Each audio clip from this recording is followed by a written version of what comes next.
twongeye gushima Imana iki gitondo kiza, igitondo cy'umugisha Imana yongeye kuduha. Turabashimira namwe muteze amatwi iki kiganiro. Imana yo mu ijuru yongere ibagirire neza, kandi Imana yo mu ijuru yongere itwagure mu buryo bwo kuyimenya, mu buryo bwo kuyitangira, mu buryo bwose. Imana ishimwe cyane. Reka dusenge Uwiteka. Mwami mwiza, gitare cy'amahanga, mu izina rya Yesu Kristo, turagusabye Mwami mwiza, wongere uganirize imitima yacu, wongere uduteze intambwe, wongere utuvugishe Mwami, utubwire Mwami by'ibi bihe turimo, kandi utubwire Mwami ibyo dushakaho ku munsi nk'uyu. Urakoze Mwami kubw'ijambo ryawe ryiza, urakoze kongera kutugaburira mu buryo bw'ubugingo, urakoze mu izina rya Yesu, amen. Uyu munsi ijambo Imana yaduhaye ni ijambo nakunze cyane, iri mu Migani 21 no ku murongo wa 3. Imigani 21 no ku murongo wa 3. Ni ijambo ryiza cyane kuko muri uyu mwaka no muri uku kwezi Imana irifuza cyane yuko basha kuyumvira, ngo gukiranuka n'imanza zitabera birutira Uwiteka ibitambo. Gukiranuka n'imanza zitabera birutira Uwiteka ibitambo. Mu yandi magambo, muri uyu mwaka Imana irifuza cyane yuko twakumvira, Imana irifuza cyane yuko twakiranuka, Imana irifuza yuko twagendera mu guca imanza zitabera. Imana ishimwe cyane.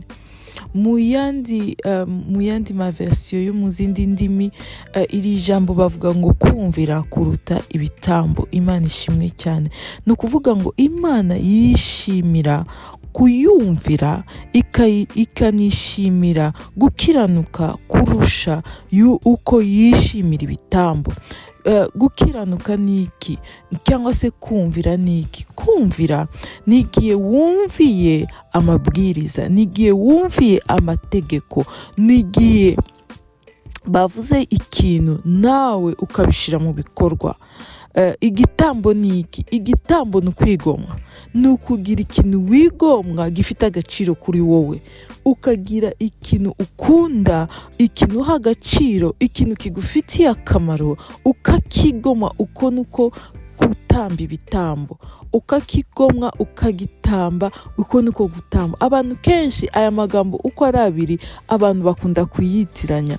Abantu bakunda kwitiranya kumvira Imana no gutamba ibitambo.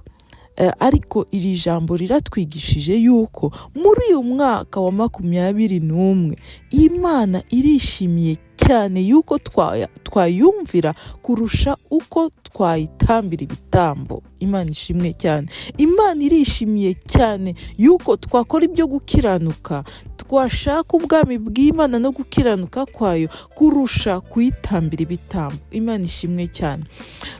Kumvira Imana ni ukwemera amategeko. Iyo wasabye Imana ikintu, ibisubizo bishobora kuba yego, bishobora kuba hoya, bishobora kuba tegereza, bishobora no kuba amabwiriza runaka Imana iguhaye. Imana ishobora kukubwira ngo kora iki niki, kugira ngo ibi nibi bikunde, kora ibi nibi. Ntabwo Imana iyo turimo kuyisenga, gusenga Imana ntabwo ari kuyibwira gusa. Hari abantu benshi cyane bazi gusenga, bagasenga Imana cyane, bakayibwira amagambo meza kandi bakayibwira amagambo akwiye, ariko ntibazi gutegereza Imana kugira ngo bumve icyo Imana idusaba. Imana umuntu arayitegereza, ishobora kutaza mu minota 15, ishobora kutaza mu minota 30, cyangwa se mu isaha n'igice. Ariko Imana iyo wayitegereje iruruka ikaza ikabana nawe, kandi iruruka ikaza mukaganira, ikakubwira ibyerekeranye n'ubuzima bwawe, ikakubwira ibyerekeranye n'ubugingo bwawe, ikakubwira ukuntu ukwiriye gufata ubuzima bwawe ukuntu ukwiriye kurushaho wateza imbere ubuzima bwawe bw'umwuka, ukuntu wateza imbere ubuzima bwawe bwo gusenga, ukuntu wateza imbere ubuzima bwawe bwo gusoma ijambo ry'Imana. Imana ikakubwira ukuntu wateza imbere umurimo w'Imana wikorera. Imana yakubwira ukuntu warera abana bawe. Ndibuka rimwe ndimo ndasenga, Imana iranyibutsa guha abana amata. Ndavuga ngo mbega iyo Mana, Imana imeze ite? Imana yibuka nuko abana bakeneye amata. Imana yibuka yuko muri frigo yawe nta kintu kirimo. Imana yibuka yuko Imana izi kureba ikareba no muri konti yawe.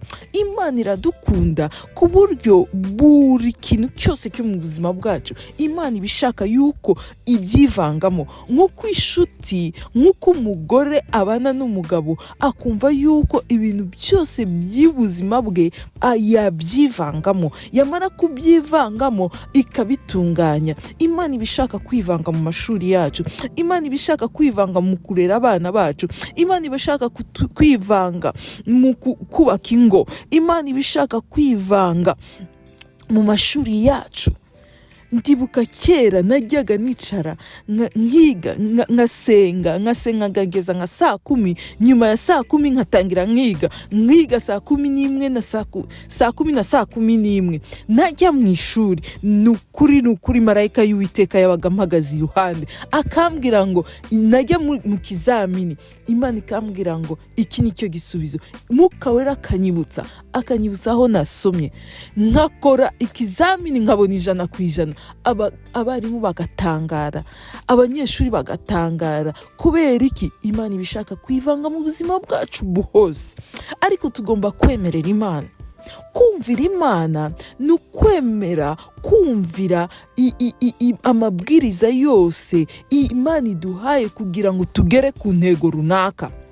Imana ishaka kukugirira neza, Imana ishaka kukugirira igitangaza, Imana ishaka kugukiza indwara, Imana ishaka kukubohora, byashoboka ko yakubwira amabwiriza runaka ugomba kugenderamo.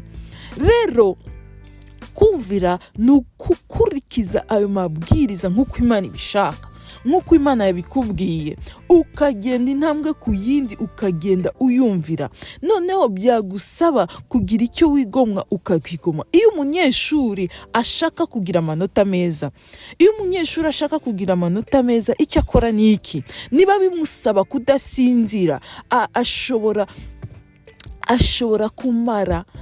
Mfite umuvandimwe wanjye, umubyeyi wo mu muryango, yajyaga amara iminsi 3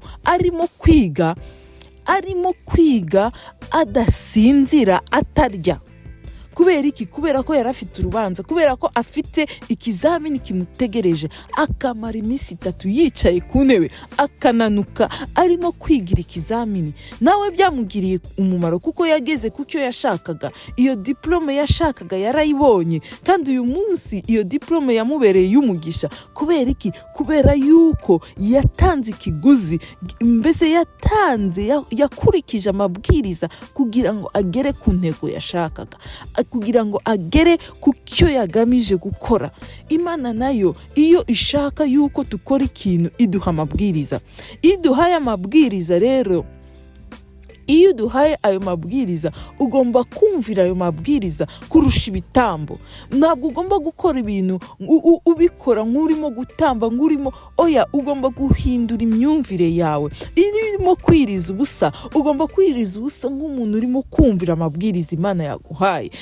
Urimo kumvira amabwiriza Imana yaguhaye nk'umunyeshuri wemera akamara iminsi 3 atarya, akamara iminsi 3 atasinzira, akemera akavuga ngo kubera ko mfite ikizamini uyu munsi singendana n'abashuti banjye nkunda cyane, uyu munsi simbasura. Kubera iki? Afite icyo agamije. Kubera iki? ari ikizamini kimutegereje. Nawe rero mu gihe cyawe cyo kumvira Imana ugomba kugira ikintu wigomwa. Mu kumvira Imana yawe ugomba kugira ikintu wigomwa kugira ngo wowe n'Imana, wowe hamwe n'Imana mubashe kugera ku ntego yawe Imana ishaka kukugezaho.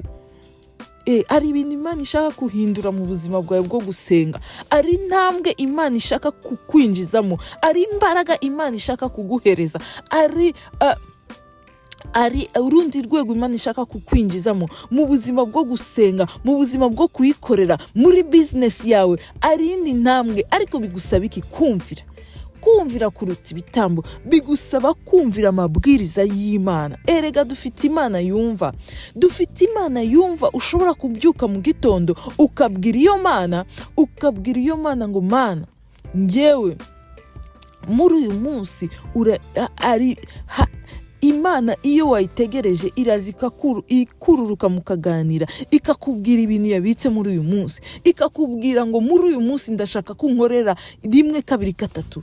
Yesu yaravugaga ijambo rikomeye cyane, akavuga ngo Bibiliya yaravuga kuri Yesu, akavuga ngo ibyanditswe muri we, ibyanditswe mu bitabo bya Mose no mu bitabo by'abahanuzi byose Yesu yabikoze kugira ngo bisohore. Ari ibintu Yesu yakoraga mu buzima bwe muri iyi si, mu myaka 33 yakoze muri iyi si, ari ibintu yakoraga kugira ngo ibyanditswe kuri we bisohora.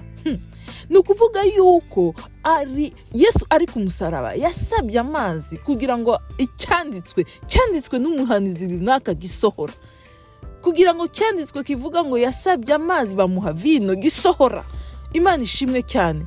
Yesu ari ibintu yakoraga ku buzima bwe kugira ngo ibyanditswe kuri we bisohora. Reka nkubwire, wari uzi ko hari ibitabo byanditswe kuri wowe? Mu ijuru hari ibitabo, si igitabo kimwe, hari ibitabo byinshi. Mu ijuru hari igitabo cy'ubugingo. Icyo gitabo cyandikwaho abantu bose bahaye agaciro amaraso ya Yesu, abantu bose bahaye agaciro igitambo cya Yesu ku musaraba, abantu bose bemereye Yesu, bamwakiriye mu kwizera, bamwemeye nk'umwami n'umukiza, abantu bose bahaye agaciro uwo murimo Yesu yakoze ku musaraba, uwo murimo wo kujya mumva, uwo murimo wo kutuzukira.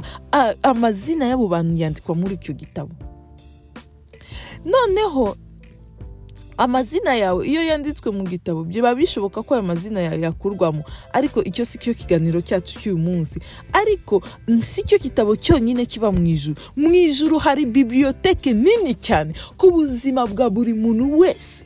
Mbere yuko uza muri iyi si hari ibyanditswe kuri wowe. Yesu yagenderaga mu bintu byanditswe kuri we, yagendaga muri iyi si kugira ngo asohoze ibyanditswe kuri we.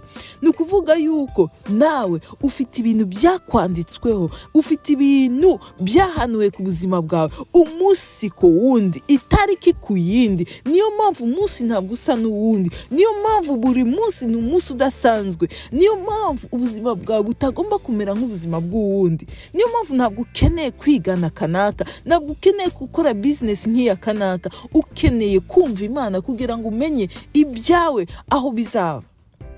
Wari uzi yuko kutumvira Imana ibifata nk'uburozi, Imana ibifata nka witchcraft ni ukuroga. Kuko Imana yabwiye umwami Sawuli abicishije ku muhanuzi Samweli, aramubwira ngo wowe ndashaka yuko ugenda muri kiriya gihugu ukica ibintu byose, ukarimbura, ukica abantu, ukica amatungo, ukica n'umwami wayo. Arangije ngo yabonye amatungo meza, yabonye inka nziza n'intama nziza zibyibushye zisa neza. Aravuga ngo ibingibi bikwiriye gutambira Uwiteka ibitambo. Ariko suko yarakunze gutambira Uwiteka ibitambo, nuko yakunze ibyo bintu uko byasaga n'ukuntu byari bibuje. Umuhanuzi yaraye adasinziriye umunsi Imana yazaga ikamusanga ikamubwira ngo umwami yakoze ibintu byangwa n'Uwiteka, yakoze ibintu bimbabaje cyane. Yaraye adasinziriye, aje kureba umwami aramubwira ngo nabibitse kugira ngo ntambire Uwiteka. Amubaza ikibazo, ese Uwiteka yishimira kumvira kurusha ibitambo? Uwiteka yishimira ibitambo kurusha kumvira? Byatumye Uwiteka amukuraho amaboko, byatumye Uwiteka ajya kwishakira uwundi mwami, byatumye Uwiteka amuvana mu bwami kubera kutumvira. Imana itubabarire cyane kandi Imana idufashe cyane. Uyu munsi Imana iduha imbaraga zo kumvira, Imana ituhe imbaraga zo kumva no kumvira amabwiriza.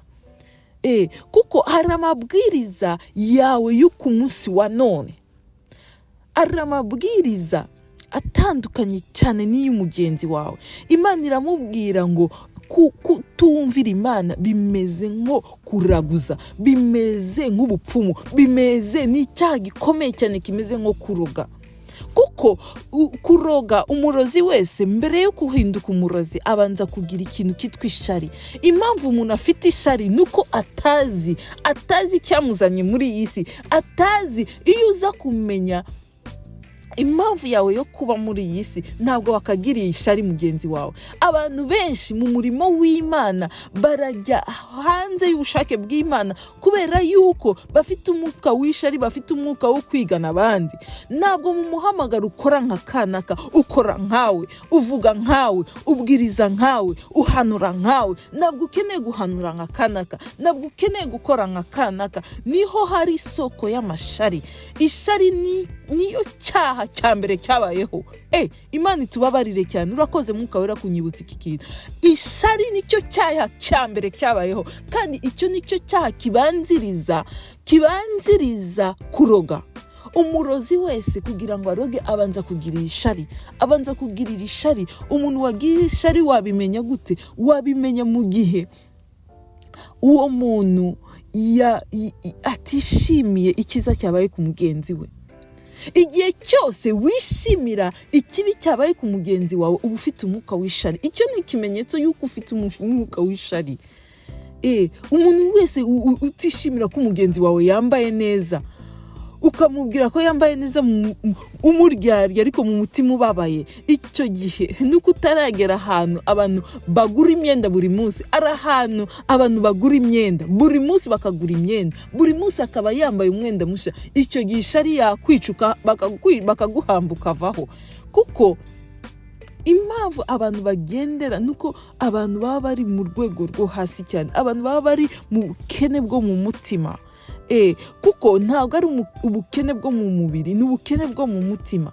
Kuko iyo ufite ubukene bwo mu mubiri ariko ukize mu buryo bwo mu mwuka, ukize mu mutima, nubwo wakwambara iki, urambara ukaberwa, abantu bakagutangarira kuko ufite ubwiza bw'Imana. Imana ikakwambika ubwiza, ikakwambika ubudahangarwa, ikakwambika igikundiro, ikakwambika icyubahiro, ikakwambika kubahwa. Uwambaye imyenda iciriritse cyane ariko ukagenda ufite ubwiza bw'Imana, abantu bose bakakubahira icyo. Reka dusubire ku ijambo ryacu ngo kumvira biruta ibitambo. Imana yishimira kumvira kurusha uko yishimira. Iyo niyo jambo y'uyu mwaka iri muri Imigani 21 no ku murongo wa 3. Ni ijambo y'uku kwezi. Imana yishimira kuyumvira kurusha ibitambo. Imana irashaka yuko twayumvira kurusha uko twayitambira ibitambo. Kuko kutumvira Imana ibifata nko gupfumura. Kutumvira Imana ibifata nko kuroraguza. Imana ibifata nko kuroga. Imana itubabarire cyane. Kandi kuroga cyazanwe n'icyaha cya mbere cyabonetse. Icyaha cya mbere cyabonetse ni icyaha cy'ishari, ni icyaha cyabonetse mu mutima wa Satani. Nibwo yagiraga ishari, yifuza intebe y'Imana, agirira ishari icyubahiro cy'Imana. Ubundi abamarayika akazi bashinzwe ni akazi ko gutwikira icyubahiro cy'Imana, bashinzwe kurinda icyubahiro cy'Imana. Natwe ubwacu twakagombye kuba abantu bashinzwe kurinda icyubahiro cy'Imana.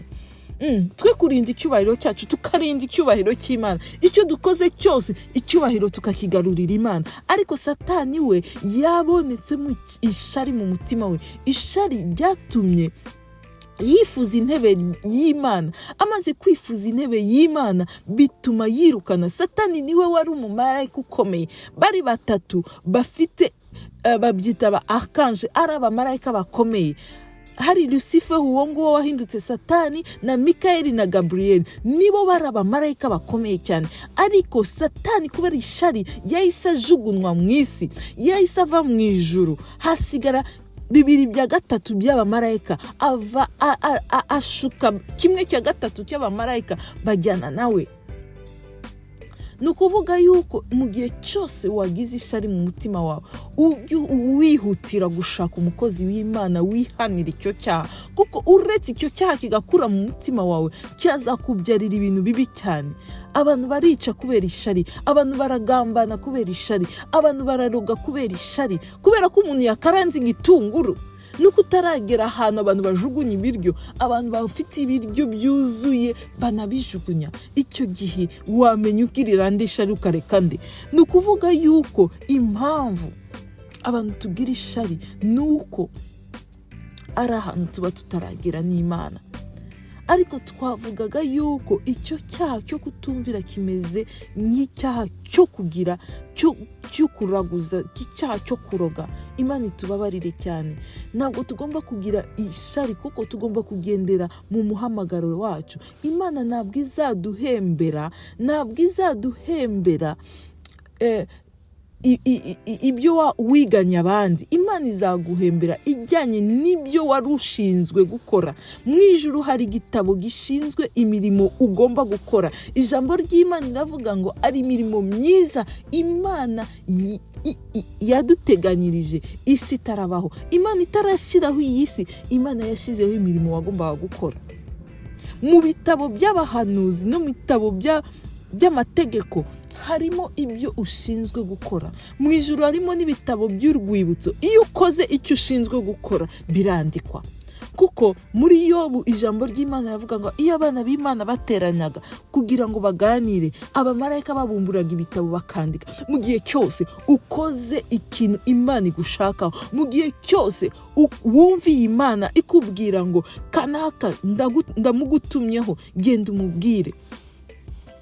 Aho kugira ngo utambe ibitambo, ugomba kubanza ukumvira Imana. Iyo yagutumye ku muntu, ntabwo ugomba kugira ubwoba bw'uwo muntu. Nubwo message yabikomeye gute, nubwo yabikakaye gute, ugomba kumvira. Imana igutumye gusura kanaka, ukagenda ukamusengera, ugomba kumvira. Imana igutumye gusengera abarwayi, ugomba kumvira. Imana igutumye gusura abafungwa muri gereza, ugomba kubasura. Imana igutumye kugenda gusura umupfakazi, gusubira imfubyi, ugomba kubikora. Imana ikubwiye gushigikira umwana w'imfubyi, ukamwishyurira amashuri, ukamwishyurira university, ugomba kubikora, kuko kumvira kuruta ibitambo. Imana itubabarire cyane, kandi Imana idushoboze cyane. Reka tudatinze dusenga Imana. Uwiteka Imana ikome, uyu munsi turakwinginze, nsabiye abateze amatwi kandi nanjye nisabira. Mana udufashe uduhe imbaraga zo kumvira, gusirikana yuko kumvira amabwiriza yawe biruta ibitambo, kumvira ibyo utubwira biruta ibitambo. Uduhe imbaraga zo kukumvira, uduhe imbaraga zo kugendera mu mabwiriza yawe, kugira ngo tubashe kugera ku byo ushaka, kugira ngo tubashe kugira icyo twandikisha mu gitabo cyawe, kugira ngo uduhe no imbaraga zo kukwegera, kugira ngo tubashe kumenya ibidutegereje n'ibyo dushakaho buri munsi, mu gihe cya buri munsi. Tukwegera, uduhishurire amabanga ahishwe muri uwo munsi, uduhishurire amabanga ari muri iki cyumweru, amabanga ari muri uyu mwaka, amabanga ari muri uku kwezi. Mwami ubiduhishurire kugira ngo tubashe kubigenderamo. Urakoze Mwami kuduha izo mbaraga, urakoze kudushoboza mu izina rya Yesu. Mwami sengeye Mwami abagore batwite, nsengeye Mwami abantu barwaye, sinitaye ku burwayi bwabo, nitaye ku mbaraga zawe Yesu. Mana ohereza imbaraga zawe, kandi imbaraga zawe zibakize mu izina rya Yesu. Ohereza imbaraga zawe, kandi imbaraga zawe zibabohore mu mubiri. Bari muri za gereza, zibabohore mu mwuka, zibabohore Mwami mu buryo bw'ubwenge. Abadafite ubwenge Mwami ubaha ubwenge, abadafite ubwenge bwo gucuruza ubaha ubwenge, abadafite ubwenge mu mashuri ubaha ubwenge, abadafite Mwami ubabohore ubugumbu, ubabohore kudashaka, ubabohore Mwami mu izina rya Yesu. Ubabohore kutagukorera Mwami, ugira abakozi uhagurutsa abakozi bawe bagukorere. Urakoze Mwami kubana natwe mu izina rya Yesu, amen. Mwari kumwe na mwene data Kabera Fifi. Imana ibahe umugisha, kandi Imana ibagirire neza uyu munsi ndetse n'iteka ryose, amen.